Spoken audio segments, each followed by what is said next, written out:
Saya Gita Magdalena Pasaribu dari Prodi PG PAUD Reguler A Stambu 2022 dengan nomor induk mahasiswa 12231130003. Di sini saya akan menjawab beberapa pertanyaan untuk UAS dalam memenuhi mata kuliah perkembangan peserta didik. Soal pertama, jelaskan definisi, prinsip, dan contoh dari perkembangan. Perkembangan adalah bertumbuhnya kemampuan atau skill dalam struktur dan fungsi tubuh yang lebih kompleks, dalam pola yang lebih teratur dan dapat diramalkan sebagai hasil dari proses kematangan. Prinsip-prinsip perkembangan yang pertama, perkembangan melibatkan perubahan. Berkembang berarti mengalami perubahan, baik secara kualitatif maupun kuantitatif. Prinsip yang kedua, perkembangan merupakan hasil proses kematangan belajar. Menurut teori konvergensi yang dikemukakan oleh Stern, perkembangan seseorang merupakan hasil proses kematangan dari belajar. Prinsip yang ketiga, perkembangan mengikuti pola tertentu yang dapat diramalkan. Prinsip yang ketiga, perkembangan mengikuti pola tertentu yang dapat diramalkan. Perubahan akibat perkembangan yang terjadi pada seseorang mengikuti pola urut tertentu yang sama. Prinsip yang keempat, pola perkembangan memiliki karakteristik tertentu. Pola perkembangan selain pola tertentu yang diramalkan, juga terdapat pola perkembangan karakteristik tertentu. Perkembangan bergerak dan tanggapan yang umum menuju ke lebih khusus. Prinsip yang kelima, terdapat perbedaan individu dalam perkembangan. Dalam perkembangan seseorang, selain terdapat pola-pola umum yang sama, terdapat pula perbedaan pada hal-hal yang khusus. Adanya perbedaan tersebut dalam perkembangan disebabkan oleh setiap individu itu adalah unik. Prinsip yang keenam, setiap periode perkembangan memiliki karakteristik khusus. Individu yang memiliki perkembangan yang berbeda harus diperlakukan berbeda secara individual. Prinsip yang ketujuh, terhadap harapan sosial pada setiap periode perkembangan. Pada setiap periode perkembangan juga terdapat harapan sosial, yang oleh Havikhurst disebut juga perkembangan atau development tax. Prinsip yang ke-8, setiap perkembangan mengandung bahaya potensial atau resiko. Bahaya potensial atau resiko yang terjadi karena peralihan antar periode perkembangan, yakni dari periode perkembangan sebelumnya ke periode perkembangan selanjutnya. Yang terjadi dalam keadaan atau gangguan atau bahayanya ketidakkeseimbangan dan adanya tuntutan sosial terhadap individu tersebut. Dan prinsip yang ke-9, prinsip yang terakhir, kebahagiaan bervariasi pada berbagai periode perkembangan. Kebahagiaan dalam perkembangan secara sangat bervariasi karena sifatnya subjektif.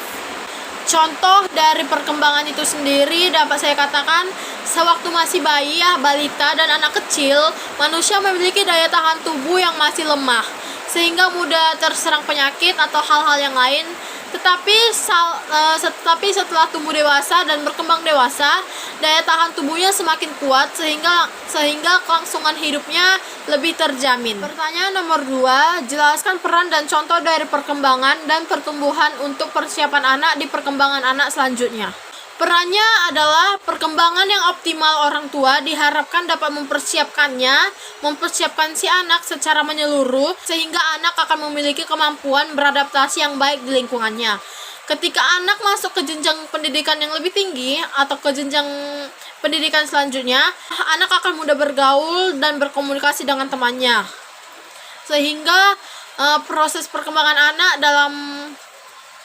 di dalam sekolah atau pendidikannya itu dapat terjalan dengan baik. Soal atau pertanyaan ketiga, jelaskan konsep teori kognitif sosial dan berikan contoh dari teori Bandura dengan perilaku dan fase perkembangan anak usia dini.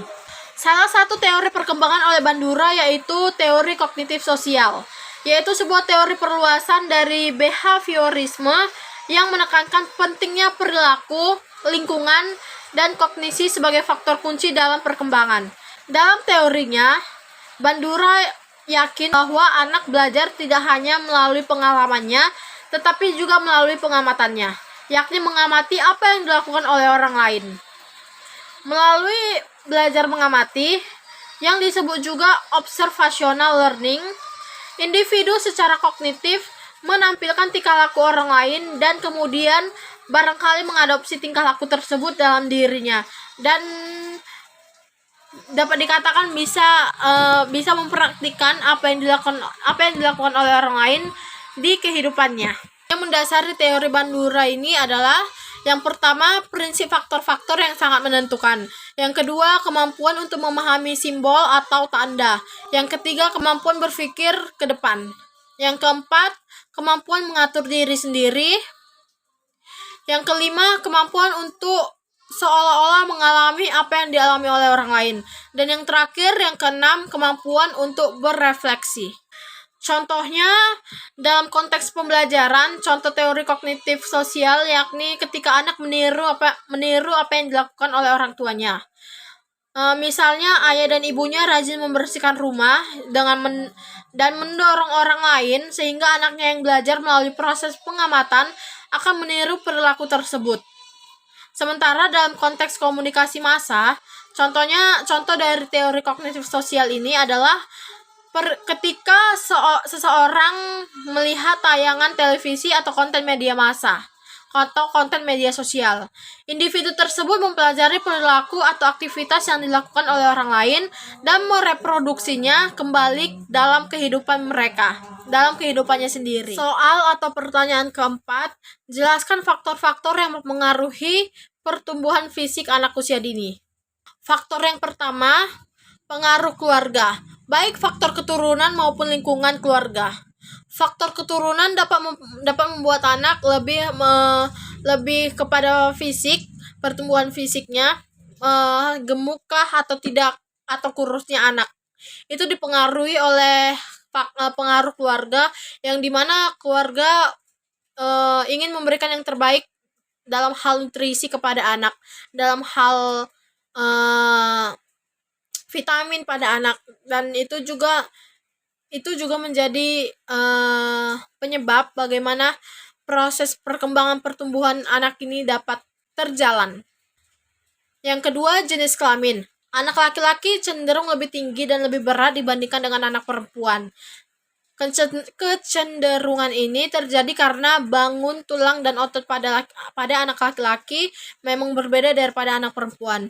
Di sini juga menjadi faktor penting di mana memang perbedaan ini yang menjadi bisa dikatakan menghambat baik dari laki-laki maupun perempuan, karena dari segi fisik pun, dari perkembangan dan pertumbuhan dari segi fisik pun, anak-anak baik laki-laki ataupun perempuan memiliki porsinya tersendiri begitu. Faktor yang ketiga, gizi dan kesehatan. Anak yang memperoleh gizi cukup biasanya lebih tinggi tubuhnya dan relatif lebih cepat mencapai masa puber dibandingkan dengan anak yang memperoleh gizi yang kurang. Demikian pula, anak yang sehat dan jarang sakit biasanya memiliki tubuh yang sehat dan lebih berat dibandingkan dengan anak yang sering sakit. Di sini juga dapat didukung oleh faktor keluarga tadi, di mana lingkungan keluarga maupun sekolah ataupun masyarakat itu dapat membantu dalam memberikan gizi atau nutrisi yang baik kepada si anak begitu. Jika nutrisi itu sesuai dengan anak, maka tentu saja perkembangan dan pertumbuhan anak itu dapat terjalan dengan baik. Jikapun tidak, pasti akan menghambat bagaimana pertumbuhan dan perkembangan anak itu. Faktor yang keempat, status sosial ekonomi. Fisik anak dari keluarga atau kelompok keluarga sosial ekonomi rendah cenderung lebih kecil daripada anak dari keluarga status sosial ekonomi yang cukup atau tinggi.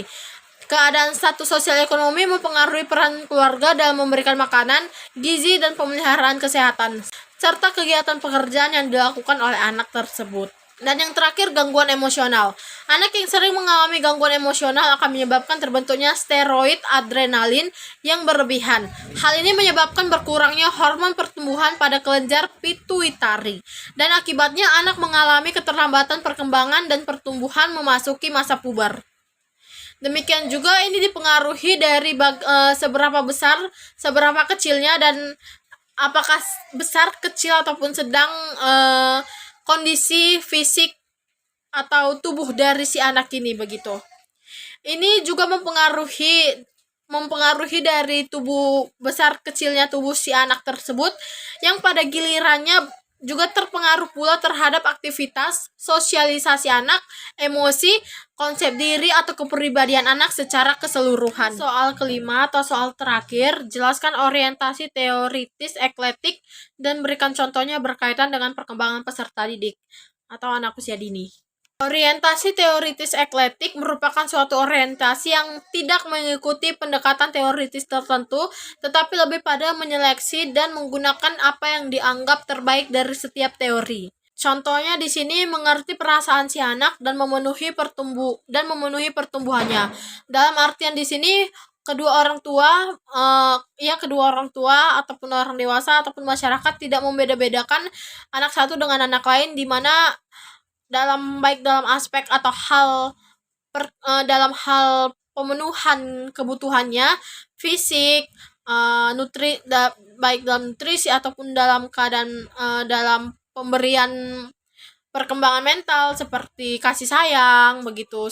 Tentu orang tua atau orang dewasa tidak boleh membeda-bedakan si anak satu dengan anak yang lain, di mana kalau anak merasakan hal tersebut akan adanya penghambatan atau menghambatnya perkembangan pertumbuhan dari si anak, baik itu segi mentalnya atau langsung ke fisiknya sendiri karena perlakuan orang lain yang memang anak sendiri belum memahami langsung apa yang dilakukan oleh orang dewasa tersebut, sehingga anak berpendapat bahwa akan adanya perbedaan yang dia rasakan dari seorang orang dewasa dalam memperlakukannya. Sekian Ibu yang dapat saya jawab. Sekian jawaban dari saya dalam menjawab soal ujian akhir semester. Mohon maaf sebelumnya atas tutur kata atau penyampaian jawaban saya yang kurang berkenan atau kurang dimengerti. Sekian yang dapat saya sampaikan. Terima kasih Ibu.